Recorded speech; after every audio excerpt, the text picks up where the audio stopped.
And there are a lot of great types of second segment sips. Let's talk about the best moments of this game because, man, there's so many that I could go to. I'm starting with the deep ball from Dante Moore to Dakorien Moore. That was perhaps my favorite moment of the game. There's a holistic moment that showed up in a number of different plays. That was kind of my favorite thing. It's called perimeter blocking. I can't get enough of it, truly, from everybody. But on this show, my everydayers out there know this. Appreciate you all for being that, by the way. I talk about every player that comes to the Ducks. I talk about them many times during the offseason. And it's very easy to think about, because that's what I'm literally doing, thinking out loud, what the potential is.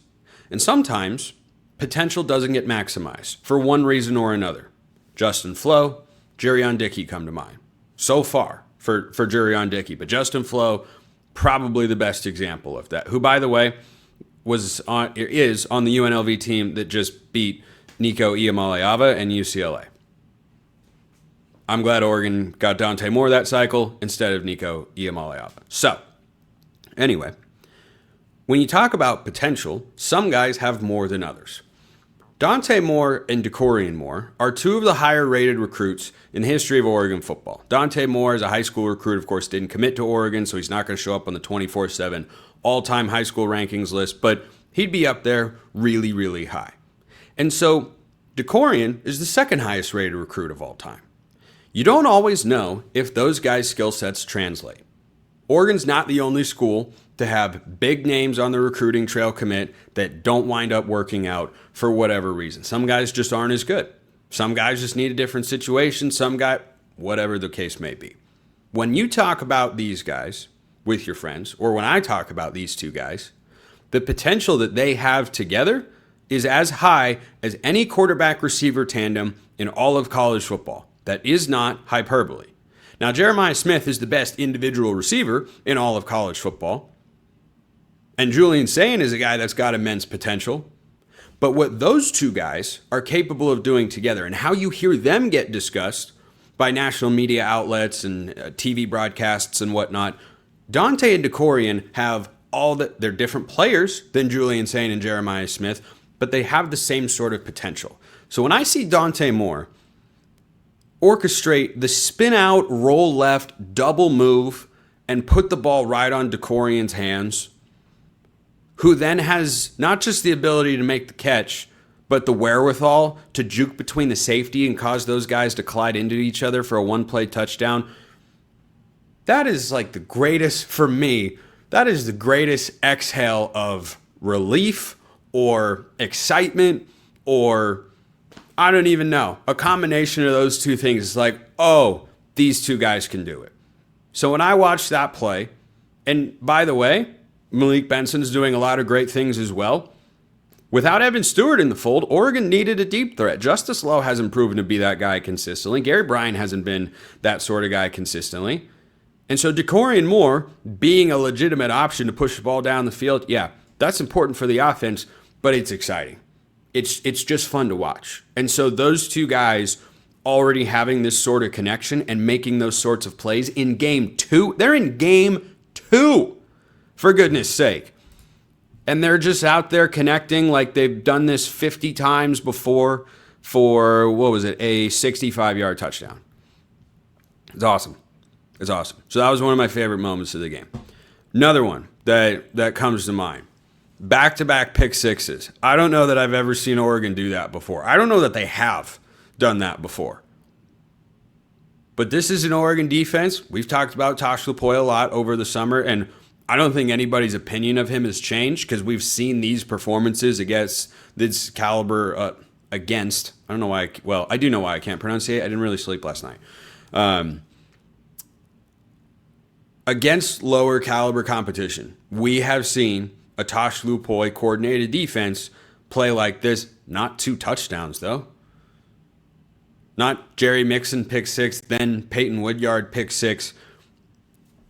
That moment was kind of the encapsulation of what was so great to watch about this game. The biggest play that Oregon allowed that led to Oklahoma State's only points of the game was what looked to me, when I watched the replay of it, like Naeem offered got crossed up on what the coverage was. Oregon came with zero pressure. Typically, that's man-to-man coverage. He left his man and stayed in on his third or in his quarter, depending on how he thought the defensive back alignment was supposed to be.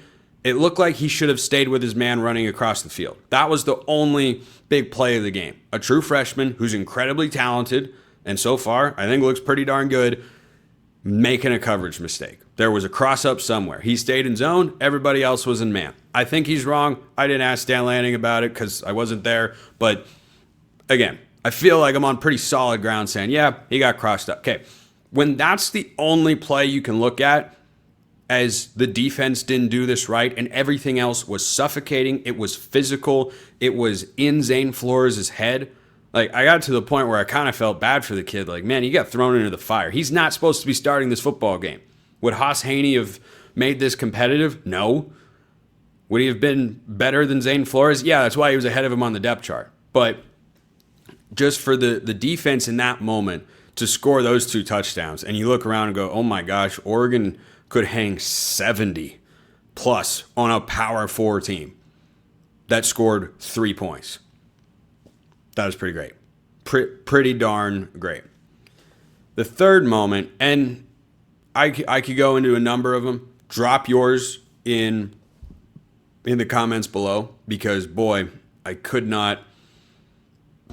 just couldn't get enough of watching this game. It's really satisfying to watch all of this come together and for a team to play to its potential.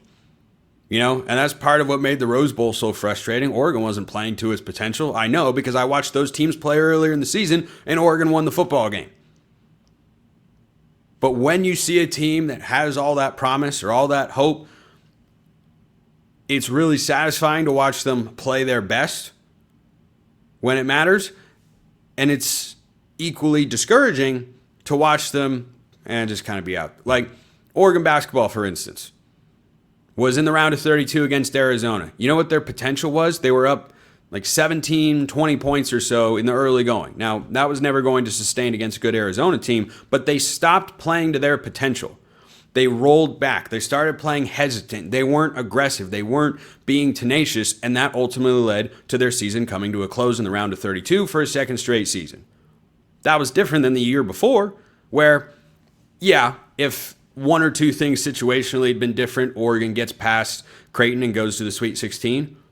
But what's great about watching this Oregon team right now is through 2 games, you cannot lob any sort of legitimate criticism at the Oregon team and say they're not playing to their full potential. They are. Everybody is.